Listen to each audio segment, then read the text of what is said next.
For this video, we're going to be doing something a little different. Instead of doing a camera breakdown or going out and shooting with a new camera, we're actually going to be talking about my scanning process at home and what scanner I use. I use the Epson V500. I know that's a little outdated, but I don't really have a whole lot of funds to work with, so I was able to snag that from a thrift store for about $5.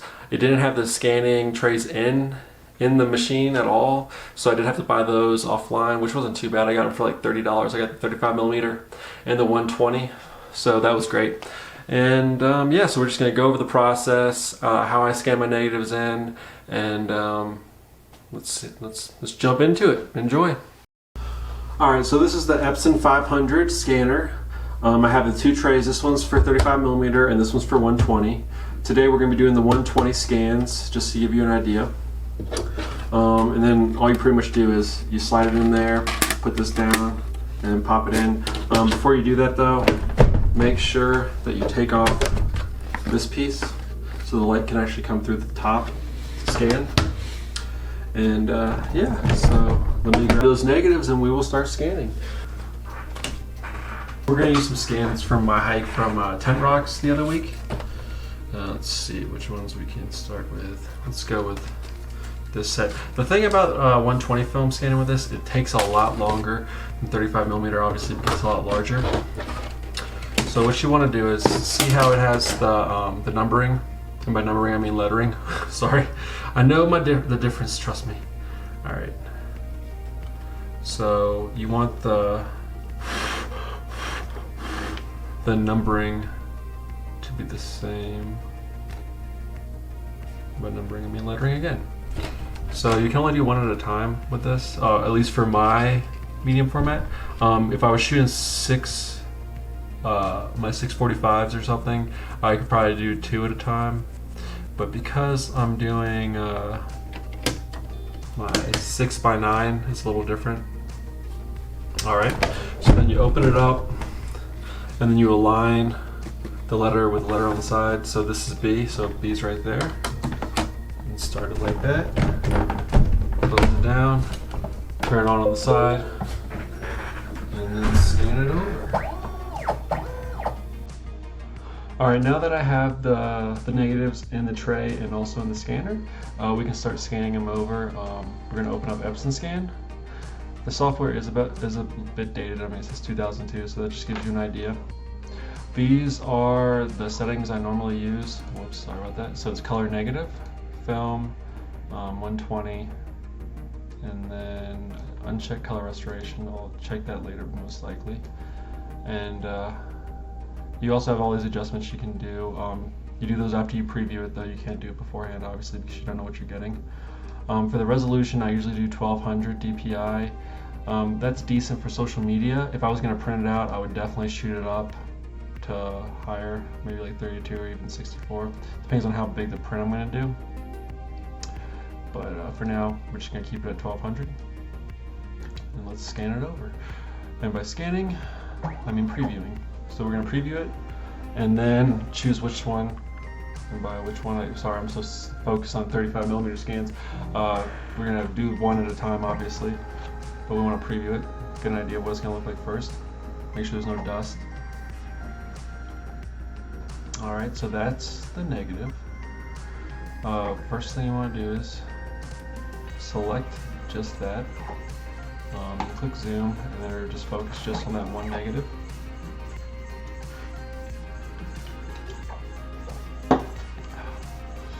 And it does take a little while to scan, about a minute or so. So this is definitely a longer process. If you're willing to save a few $100s, it's definitely worth it in my opinion. Alright, so you want it to be pretty spot on. At least I like to have it like that, so that way I don't have to crop it later on in Lightroom or Photoshop. So there's that. And then click on color restoration. So that's what the software is saying it should be restored to. If I uncheck it, that's more like the default of what it looks like. So we're going to go with the color restoration.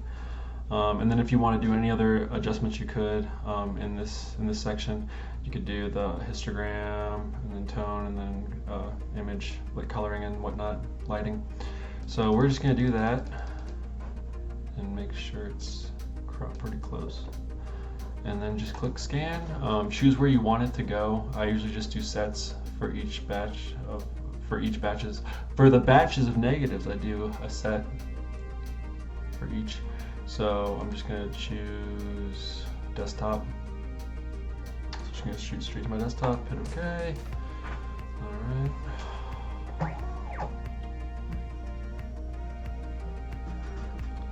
So the 35mm scans definitely, 35mm negatives definitely scan faster than the 120. It's just because the 120 is higher quality. So just keep that in mind.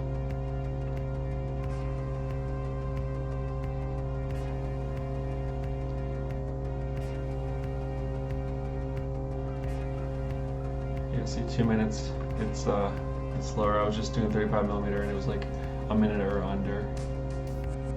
But yeah, it's definitely a process. So sorry, it's taking so long.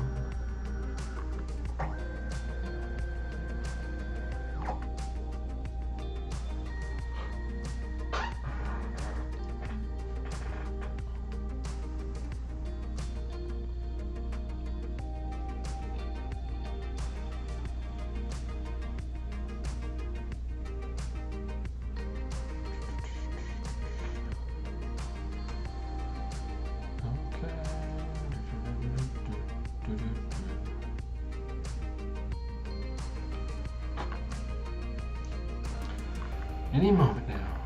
So one night I had like three or four rolls actually from this outing, and I was literally up for like 3+ hours doing this. It's very time consuming. So if you want to save time, you can definitely get a lab to do all this stuff for you. But if you want to save money, I mean time is money, but if you want to save money, I just thrift and try to find an okay scanner that gets the job done for what you need. If I was going to print this, I probably want higher quality, so I probably would have a lab mess with it some. But because I'm just posting it to social media, I'm not really in the need of that right now. Okay, so now it's done. Let's pop this up. Let's rotate it. So that's pretty much the finish. As you can see, it's still pretty sharp.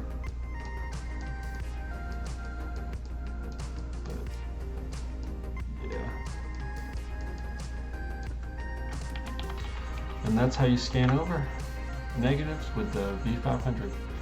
If there's any other questions or anything that you all need me to answer or something that I didn't cover, just let me know in the comments and I will try to cover that in another video or update this video if need be. Hopefully this was somewhat helpful. If not, sorry I wasted your time. Alrighty, until next time.